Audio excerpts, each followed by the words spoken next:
Name's Paul Douglas Peart, Paul Peart. Consider myself a poet. Others may consider me a rapper. Um, my music is very realistic. It's about real life, real situations, whether they be positive or negative. For a living, I'm a fireman, and there's no joke. There's no joke. It's not a pun on words or a play on words. I am a fireman. I also own a couple of properties, so that's how I make my living. I started about 5-6 years ago. I was in a punk hip hop band called the Abandoned Babies. It was a great experience. I mean, we did a lot and we got quite far, but obviously it just wasn't meant to be.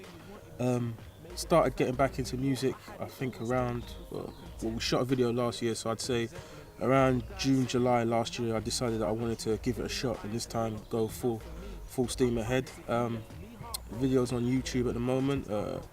Lead single off a 2-track single that I've got out on iTunes and Amazon called Sorry. The other tune, the B-side, is Familiar Family Cycles. A lot of people ask me what makes you different, what makes you stand out from the crowd. You know, there's a lot of guys trying to get into the music industry, especially with the independent route being so lucrative and easy to get into with the internet at the moment.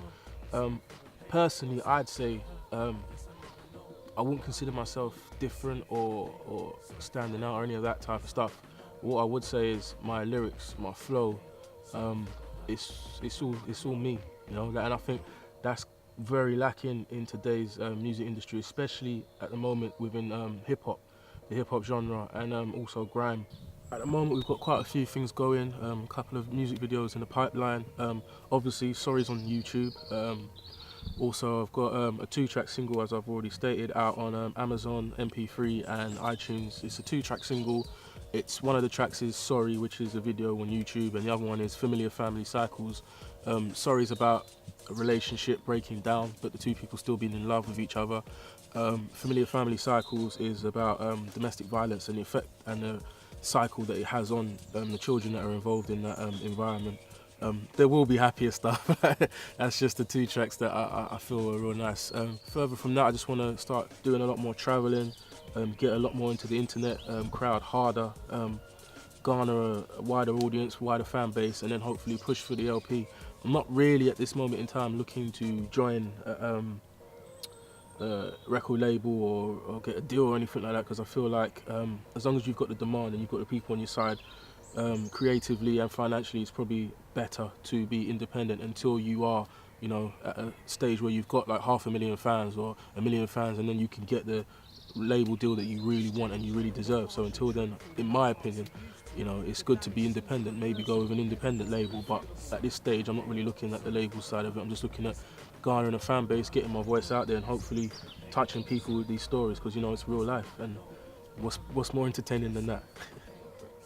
I think the state of the game at the moment, hip hop anyway, and music in general, is it's pretty good. I mean, you know, you always had this talk of indie bands, but the indie bands in England were always signed to major labels, so that never made sense to me that the whole genre was called indie, yet hardly any of the actual bands were independent.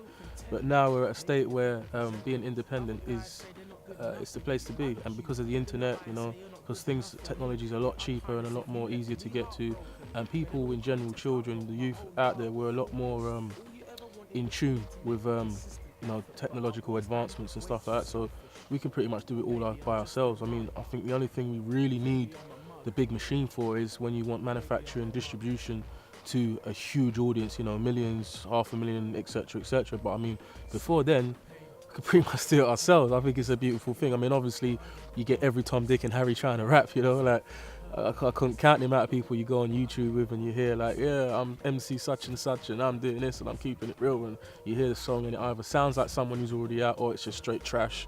But at the same time, I think it's really good for people to get into, because I mean, there's places in the world where you wouldn't be able to get heard unless it wasn't for the internet, you know. They just don't have any record companies. Places in Africa, you know, even certain places in America, like, I mean, the Down South movement is a prime example of that. I mean, they never had no big labels. I think they had like Rap A Lot.